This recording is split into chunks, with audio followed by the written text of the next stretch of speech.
Assalamualaikum warahmatullahi wabarakatuh. Apa kabar anak-anak soleh dan solehah? Ya, apa jawabnya? Alhamdulillah, luar biasa, Allahu Akbar. Ya, kita senantiasa bersyukur kepada Allah bahwa pada hari ini kita bisa bersama-sama lagi belajar. Dalam hal ini, hari ini kita akan belajar tentang rarangken hareup. Ya, ini pelajaran bahasa Sunda untuk kelas 7. Rarangken hareup itu termasuk kata berimbuhan. Dalam bahasa Sunda, kata berimbuhan disebut dengan kecaprundayan. Seperti halnya di dalam bahasa Indonesia, terdapat imbuhan dalam bahasa Sunda. Dalam bahasa Sunda, imbuhan disebut rarangken. Imbuhan dalam bahasa Sunda ada awalan, rarangken hareup, ada sisipan, rarangken tengah, ada akhiran, rarangken tukang, ada gabungan imbuhan, rarangken bareng, dan ada konfiks, rarangken barung. Gabungan imbuhan yaitu dalam satu kata dasar ada beberapa imbuhan yang menempel, tetapi salah satunya bisa lepas dengan memiliki arti yang berbeda. Kemudian juga mereka tidak bersamaan, menempel pada kata dasarnya. Sedangkan konfiks itu menempel bersama-sama dan tidak bisa dipisahkan. Jadi rarangken hareup dan rarangken tukang itu menyatu bersama-sama dan kemudian artinya menjadi satu kesatuan. Hari ini kita akan membahas tentang rarangken hareup. Yang pertama, rarangken hareup silih pada para ting atau pating. Yang pertama adalah rarangken hareup silih, memiliki arti pertama, memiliki arti saling. Ngabogaan harti pabales-bales. Contohnya, silih asih, silih percaya, silih andelkeun. Saling mengasihi, saling mempercayai, saling mengandalkan, ya. Jadi artinya silih itu saling. Arti kedua, membentuk kata kerja yang memiliki arti saling. Jadi ini membentuk kata kerja terlebih dahulu, kemudian memiliki arti saling kata kerjanya tersebut. Jadi ngabentuk kecap pagawean nu ngabogaan arti saling. Contohna silih gebug. Jadi gebug itu memukul, jadi saling memukul. Silih gebug. Yang kedua, rarangken hareup pada.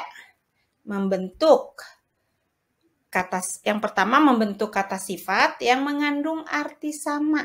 Jadi rarangken hareup pada itu membentuk kata sifat yang mengandung arti sama atau sarua. Contohnya pada pinter. Jadi sama-sama pinter, sama-sama pintar. Pada beunghar, sama-sama kaya. Ya.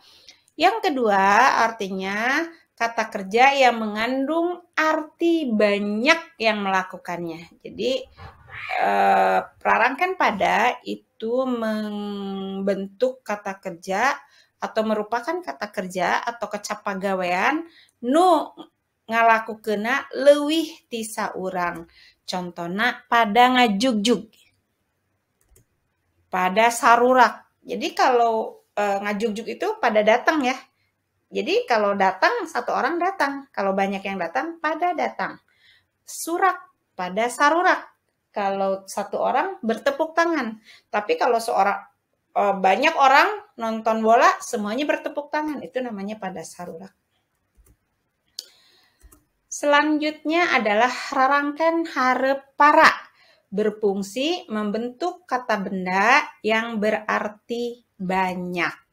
Contoh, para tatamu, para tamu, para kolot.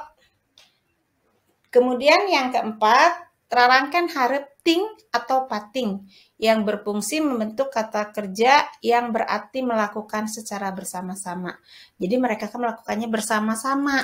Contoh, pating saruit. Ya, pating berebet. Jadi bersiul, saruit itu bersiul ya. Pating saruit bersama-sama, pating berebet larinya bersama-sama, pating berebet, pating gelehe tiduran. Nah, Sekarang kita bahas contoh keempat rarangkan hareup tadi di dalam kalimat. Yang pertama, kudu silih asuh kasasama. Harus saling mengasihi ke sesama. Dina ngajalankeun pamaréntahan, masing silih percaya, tapi lain silih andalkeun. Dalam menjalankan pemerintahan harus saling percaya, bukan saling mengandalkan. Tidinya bring berangkat pada ngajugjug ka Cihampelas. Dari situ semua berangkat menuju Cihampelas. Satuntasna kapala sakola biantara ger pada sarurak bari pating saruit jeung tinggorowok tandaning gumbira ati. Setelah selesai kepala sekolah pidato, semua tepuk tangan sambil bersuit dan berteriak tandanya gembira. Para tamu parantos caralik dina kursi. Tamu-tamu sudah duduk di kursi. Ya.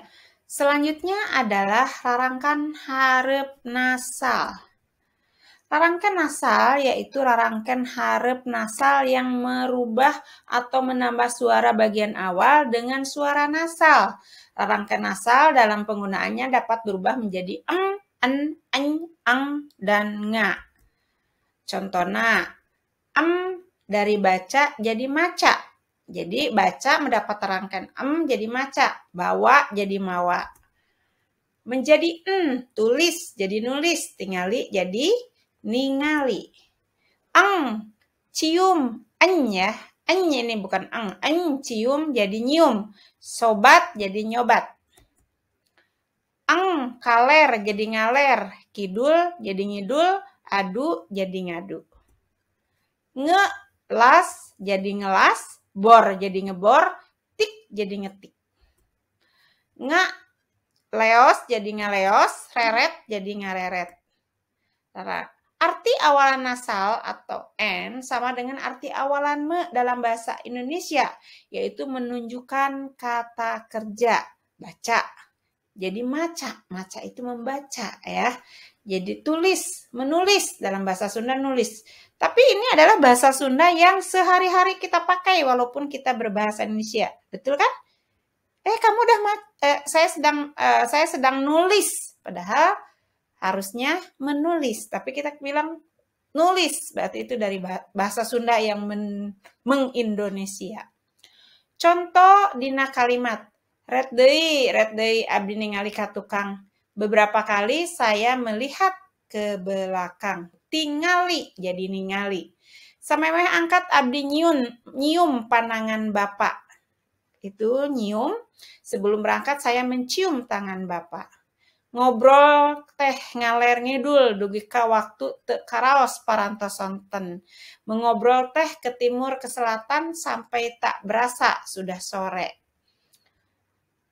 Abdi kamari rengse maca novel Negeri 5 Menara. Saya kemarin selesai membaca novel Negeri 5 Menara. Nah, ini ada salah-salah ketik ya. Rengse ngetik tugas, abdi meresan buku kanggo sakola enjing.